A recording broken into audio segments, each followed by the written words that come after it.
야당이 이런 상황에서도 뭐 정치적 반사 이익조차도 챙기지 못한다라고 하는 부분에 대해서는 저도 뼈아프게 생각합니다. 야당이 국민적 신임이 분명했다고 한다면 이런 상황에서는 야당에 대한 지지율이 높아져야만 하지요. 근데 문제는 뭐 야당의 지지가 높으냐 안 높으냐 이런 데 있는 게 아니고 국민이 대통령에 대해서 전혀 인정하지 않고 있는 상황인데 대통령이 그것을 어거지로 지금 끌고 가려고 하는 거잖아요. 더 나아가서는 이제는 국정의 전면에 서서 국정을 주도하겠다고 하는 의도를 드러내고 있어요. 이렇게 대통령이 국민의 뜻을 받들어서 하야한다거나 국정에서 손을 뗀다거나 하는 의지가 전혀 없고 계속 주도하겠다는 상황이기 때문에 그렇다면 결국 국민과 대통령 사이에 충돌이 불가피할 거고 충돌이 나오게 되면 대통령으로서는 계엄령도 꺼내들 수 있는 게 아니냐라고 하는 우려가 실제로 있습니다. 뿐만 아니고 당 대표쯤 되시는 분이기 때문에 또 다른 정보를 얻을 수 있는 위치에 있지요. 실제로 청와대 공직기강 비서관을 담당했던 조응천 의원은 추미애 대표가 이런 발언하기 전에 이미 계엄령이 발동되는 상황에 대해서 대비해야 된다. 잠시만요. 말씀 풀어서 죄송한데 진 의원님. 그러면 계엄령이란 게 추미애 대표가 그냥 꺼낸 것도 아니고 그 발언 자체도 적절했다고 진 의원님은 보시는 겁니까? 아니 오늘 집회와 관련해서 주말 촛불 집회가 대규모로 또다시 벌어질 거라고 하는데 여기에 박사모가 총동원령을 내려서 자칫 양 진영 간에 충돌이 일어날 수도 있다라고 하는 것이 우리 국민의 우려 아닙니까? 아까 박사모를 전화 연결했더니 박사모 측에서는 경찰 딱 폴리스라인까지만 하고 바로 퇴진한다고 일단 얘기를 하는데요. 물론 박사모도 평화적으로 집회를 하겠다고 선언하고 있지요. 하지만 박사모가 그 전에 얘기한 것에 의하면 불법 시위가 있는지 자기들이 국민 감시단을 파견하겠다는 얘기도 했어요. 그렇게 되면 이를테면 박근혜 퇴진을 주장하는 국민들과 충돌이 일어날 수도 있는 거고 그런 충돌을 빌미 삼아서 극단적인 조치를 취할 수도 있는 것이 현실적인 이런 우려를 제기하고 경고 삼아서 했던 얘기다라고 하는 점을 말씀드리겠습니다. 물론 대통령이 뭐 계엄령을 선포할 만한 상황으로는 가지 않을 거라고 봅니다. 그리고 또 설령 계엄을 선포한다 하더라도 국회의 동의 절차가 있어야 되는 거잖아요. 그래서 국회 제적의원 과반수의 의결로 계엄 해제를 요구하면 즉시 해제해야 하기 때문에 저는 계엄은 그닥 현실성이 높은 것은 아니라고 생각합니다.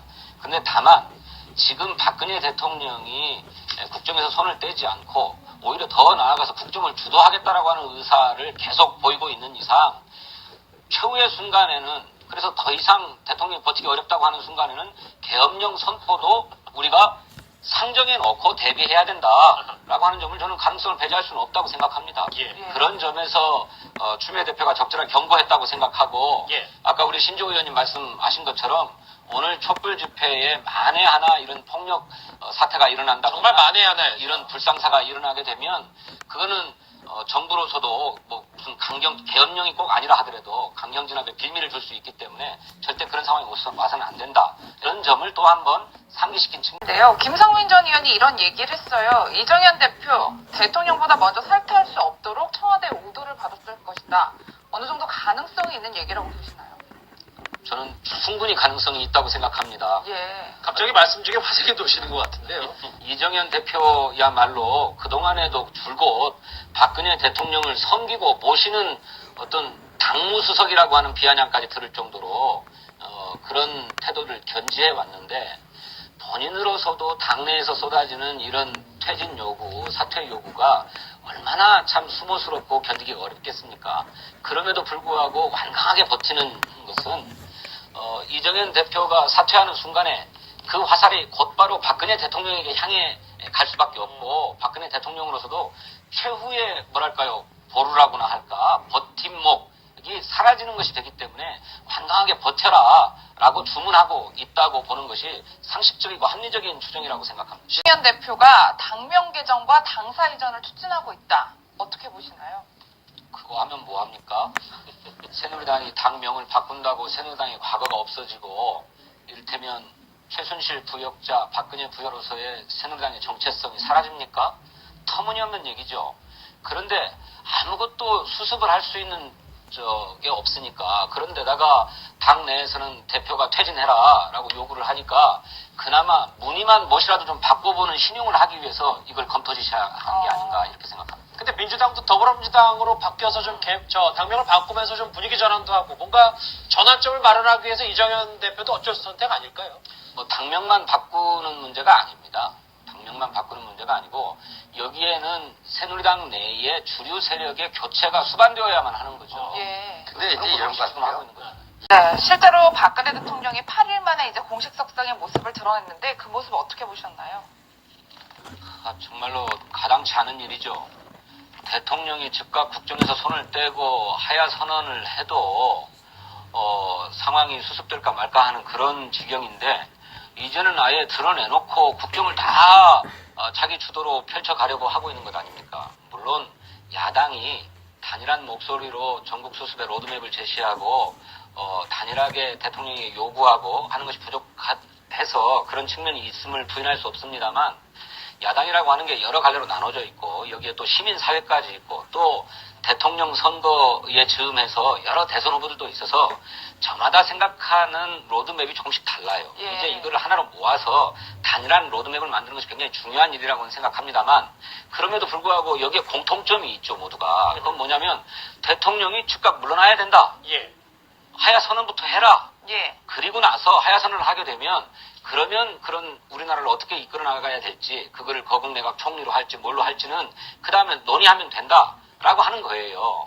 그런데 이런 어떤 야당의 단일한 목소리가 있지 않다라고 하는 것을 이용해서 대통령이 이렇게 국정 전면에 자꾸 나서고 있는 거 이건 오히려 국민의 분노를 더 자극하고 더 높이는 일이다 이렇게 생각합니다. 진 의원님, 근데 이런 얘기도 있어요. 왜냐하면 국정이라는 건 누군가 해야 되고 그럼 뭐 대통령이 청와대에서 놓을 수만은 없으니까 야당이 좀 뭔가 단일된 목소리로 해서 뭐 영수회담을 하든 뭘 하기 전에 대통령은 그래도 좀 일을 해야 되지 않냐라는 의견들도 좀 일각에서는 있던데. 대통령이 누가 일을 하라고 그럽니까? 국민 지지가 5%밖에 안 되지 않습니까? 대통령을 대통령으로 인정할 수 없다는 거예요. 예. 대통령이 즉각 물러나라고 하는 것이 국민의 요구이고 음흠. 그것이 여론조사로도 나타나고 있고 촛불집회로도 나타나고 있는 겁니다. 대통령은 국정에서 손을 떼야 됩니다. 진 의원님, 여기서 하나 덧붙이면 JP가 이제 5천만이 나서도 대통령은 안 물러날 것이다라는 얘기를 했었어요.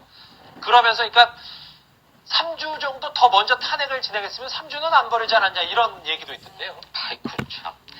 우리 새누리당의 국회의원이 모두 신지호 의원님만 같으면 100번이라도 야당이 탄핵을 했을 것입니다.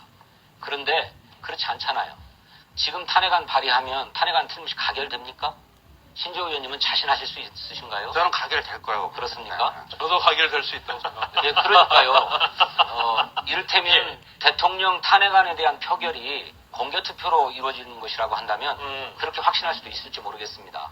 그런데 아직 새누리당 내에 이른바 비박계 의원들조차도 새누리당을 탈당할 생각이 없는 거잖아요.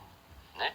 저는 그분들이 진짜로 그런 진정성이 있다고 한다면 즉각 탈당해야 된다고 생각합니다. 그러면 저는 새누리당 비박계 의원들이 대통령이 탄핵의 길로 가야 된다라고 하는 그런 진정성을 이해할 수 있고 그 규모에 따라서는 탄핵안도 낼 수 있다고 생각해요. 예. 그런데 지금까지만 해도 새누리당에서 과연 최소 29명, 29명의 이탈표가 나와가지고 탄핵에 동참해야 된다고 하는 건데 누구도 이거를 확신할 수 없는, 자신할 수 없는 그런 상황 아닙니까? 근데 점점 그런 쪽으로 갈 수밖에 없는 상황으로 가고 있다고 생각해요. 그런데 불과 한 일주일, 2주일 전만 해도 그렇지 않았어요. 분위기가 좀 달랐다. 그렇습니다. 그래서 박근혜 대통령이 무슨 내각 통할권 준다고 하는 얘기가 헌법상의 권한을 얘기했을 뿐이지 그거는 그야말로 종이 껍데기에 불과하다는 것을 신조 의원님이 더 잘 아시지 않습니까? 근데 진 의원님, 근데 국민들이 일상을도 좀 복귀를 해야 되고 매번 촛불 집회에 나설 수도 없는 거고 계속 시간이 가면서 제1야당의 어떤 대안들이 뾰족하지 못하니까 예. 그럼 진짜 그냥 계속 이러고 답답한 마음만 있어야 되는지 이건 좀 그 궁금해요. 야권의 힘의 한계 때문에 그런 겁니다. 이를테면 대안을 수립해서 그것을 실행하려면 예. 국회 내에서의 의석수가 보장되어 있어야 하는데 적어도 탄핵을 가결시킬 수 있는 200석 이상이 야권에게 있다고 한다면 야권에도 지금 얼마든지 다시 선택지가 총선을 있었을 할수 것입니다. 있지는 않잖아요. 지금 총선을 아니, 다시 할 수- 그러니까요. 예. 그러니까 야당의 고심이 있는 겁니다. 국민의 요구는 분명한데 대통령이 물러나라고 하는 거고 물러나지 않으면 탄핵이라도 해야 된다고 하는 것이 국민의 요구인데 이거를 받아서 그대로 실행할 수 없는 현실적인 한계가 있기 때문에 야당의 고민이 깊은 것이지요. 그런데 다행히 최근에 새누리당 내에 이를테면 이정현 지도부가 버티고 비박계의 반발이 더 거세지고 예.